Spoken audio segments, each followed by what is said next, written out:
Amelia Island State Park.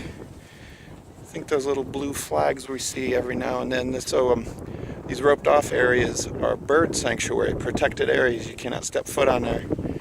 It's a federal charge if you do. But every now and then you see little blue flags. I think they're bird nests, some protected species.